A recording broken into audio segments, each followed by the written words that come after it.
The rain was coming down in sheets that night, soaking through my maternity dress as I stood on the doorstep of what used to be my home. 7 months pregnant, with nothing but a small suitcase and my laptop bag, I watched my husband Nathan close the door in my face without a word. Behind him, I could hear his mother Patricia's shrill voice. Finally, the gold digger is gone. If only they knew what they had just done. My name is Stella, and I'm 29 years old. 3 years ago, I was a promising software engineer working at a small startup when I met Nathan at a tech conference. He was charming, ambitious, and came from a wealthy family that owned Morrison Tech, a successful software development company worth about $50 million.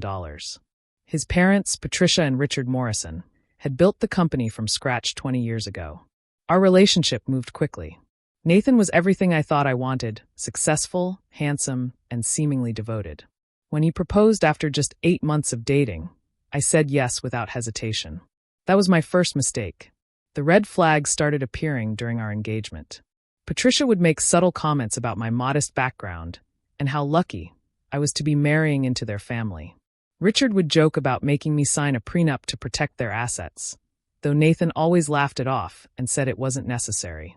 "Don't worry about them," Nathan would say whenever I expressed concern. "They're just protective. Once we're married, they'll see you're not after our money." I should have listened to my instincts.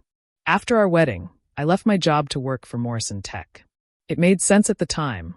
They needed someone with my specific expertise in AI and machine learning, and Patricia insisted it would be keeping the business in the family. I threw myself into the work, often staying late to develop new software solutions that could take the company to the next level. That's when I created Aria, a revolutionary AI-powered project management system that could predict bottlenecks, optimize workflows, and increase productivity by up to 300%. It was my baby, built from countless hours of coding, testing, and refinement. The Morrisons were impressed but seemed to view it as just another company asset. "Make sure you file all the paperwork properly," Richard had said offhandedly one day. "Patent applications, copyright registrations, the works. Can't be too careful in this business." So I did, meticulously. What they didn't pay attention to was whose name I put on those documents. You see, I'd learned something interesting during my time at Morrison Tech. While the company was successful, it had been coasting on outdated technology for years. Their main products were variations of software they'd developed a decade ago. Aria wasn't just an improvement. It was the innovation that could transform them from a regional player to a national powerhouse. The real problems began when I got pregnant. Nathan seemed happy at first, but his parents' reaction was decidedly cold. "How convenient," Patricia had muttered when we announced the news at Sunday dinner. "Barely a year into the marriage and already securing your position." I tried to brush off their hostility, focusing on my work and preparing for the baby. But as my pregnancy progressed, the comments became more vicious. Patricia would make remarks about my weight gain, question my doctor's appointments, and constantly imply I was trying to trap Nathan with a baby. Everything came to a head last week. I had just returned from a prenatal checkup when I found Patricia in my home office, going through my personal laptop. "What are you doing?" I asked, shocked. She didn't even look embarrassed. "Just checking something." Richard noticed some irregularities in the patent filings. "Seems like you've been putting your name on company property." "Aria is my creation," I said firmly. "I developed it. With company resources on company time," she snapped. "Everything you create belongs to Morrison Tech. But don't worry, we'll fix your little error." That evening, Nathan came home with divorce papers. "This isn't working out," he said, not meeting my eyes.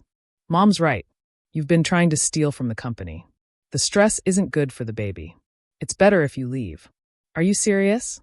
I stared at him in disbelief. "I'm 7 months pregnant with your child. We'll work out custody later," he said coldly. "But you need to go. Tonight." Patricia appeared in the doorway, a smug smile on her face. "We've already packed your things. Just the personal items, of course. Everything else stays here." "You can't do this," I protested. "This is my home too." "Not anymore," Richard said, joining his wife. "The house is in Nathan's name. And after we report your attempted theft of company property, you'll be lucky if we don't press charges." "Attempted theft?" I laughed bitterly. "Of my own creation?" "You mean Morrison Tech's creation," Patricia corrected. "Now get out before we call the police." I looked at Nathan, searching for any sign of the man I'd married. But he just stood there, silent, while his parents threw me out into the rain. As I struggled with my suitcase, Patricia called out one final insult. Maybe now you'll learn that gold diggers don't win against real families. Nobody tries to trap my son and steal from us. I found myself at a cheap motel that night, soaking wet and fighting back tears.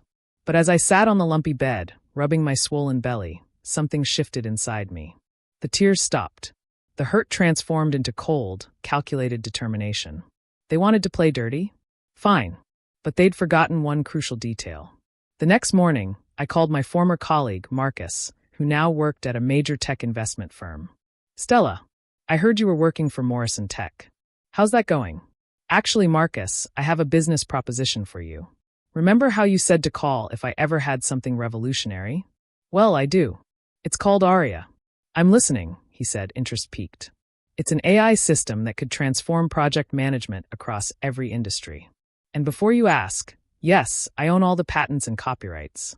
I have the documentation right here. By that afternoon, I was sitting in a conference room with 3 major investors, demonstrating Aria's capabilities. Their eyes lit up as they saw what it could do. This is incredible, one of them said. Morrison Tech must be planning a major expansion with this. Actually, I smiled, Morrison Tech has no claim to Aria. I own it outright, and I'm looking for partners who can help me launch it properly. The bidding war started immediately. By the end of the week, I had offers ranging from $10 million to $15 million for exclusive licensing rights, with several firms offering to set me up as CTO of a new subsidiary. But I wasn't done yet. You see, while working at Morrison Tech, I discovered something else. Their existing software, the backbone of their business, relied heavily on certain algorithms and protocols I'd developed and improved. Technically, they had licenses to use the original versions. But my improvements? Those were mine. I hired the best intellectual property lawyer in the state. Let me get this straight, she said, reviewing my documentation. You personally own the patents for Aria, and you also own the improvements to their core software? Every line of code I wrote is documented and registered, I confirmed. I was very thorough. She smiled like a shark.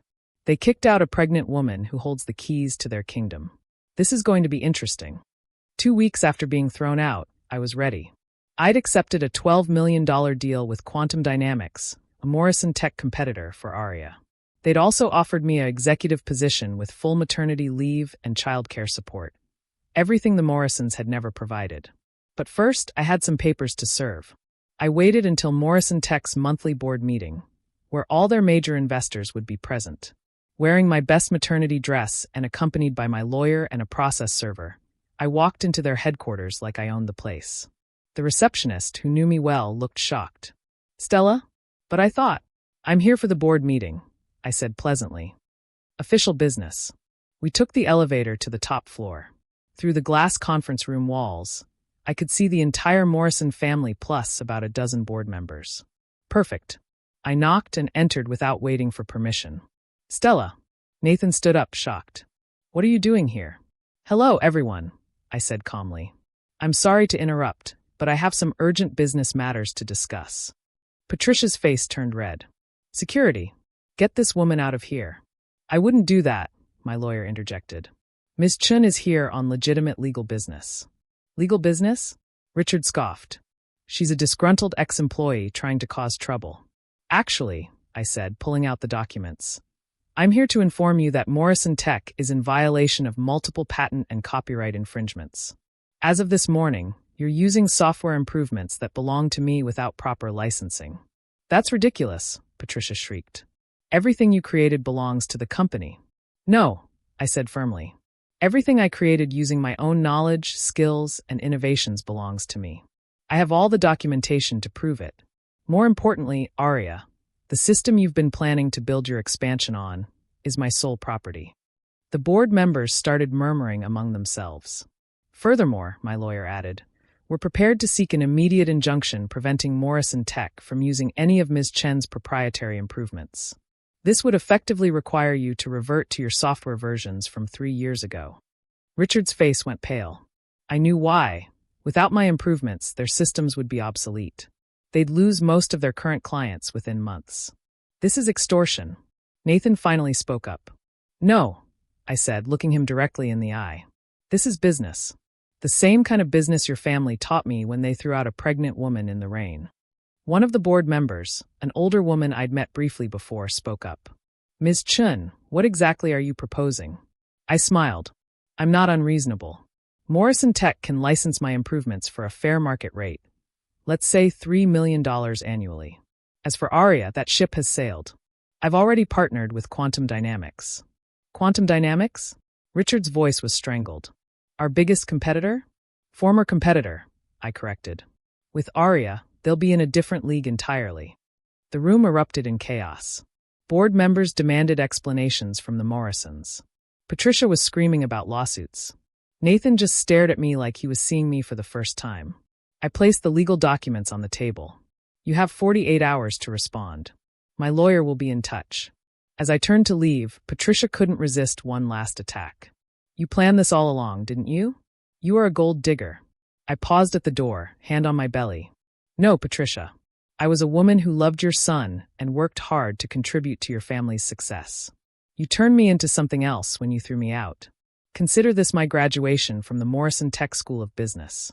The aftermath was swift and brutal. The board forced Richard to step down as CEO, bringing in outside management to handle the crisis. They agreed to my licensing terms. They had no choice. Without my improvements, they'd lose everything. Nathan tried to contact me several times, leaving voicemails about reconciliation and working things out for the baby.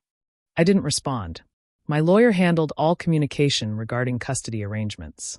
Patricia and Richard's reputation in the business community was destroyed. News of how they'd treated a pregnant employee, one who held crucial patents, spread quickly. Several major clients pulled their contracts, not wanting to be associated with such practices. As for Morrison Tech itself, it survived barely.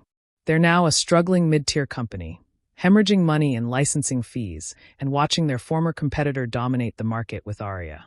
3 months later, I gave birth to a beautiful baby girl named Luna. Quantum Dynamics had set me up with an amazing support system, flexible hours, on-site childcare, and a team that actually valued my contributions. Nathan has visitation rights, which he exercises under supervision. During one pickup, he tried to apologize. Stella, I'm sorry. I should have stood up to them. I should have protected you. Yes, I agreed simply. You should have. Is there any chance we could? No, I cut him off. You showed me who you really are, Nathan. A man who would throw out his pregnant wife because mommy told him to. Luna deserves better than that. He left without another word. Sometimes late at night, I think about that rainy evening when they threw me out. How helpless and alone I felt. How they were so sure they'd won, that they'd put the gold digger in her place. They were half right. I did take their gold, every penny I was legally entitled to, and then some. But I wasn't a digger. I was a builder. I built Aria. I built improvements to their software.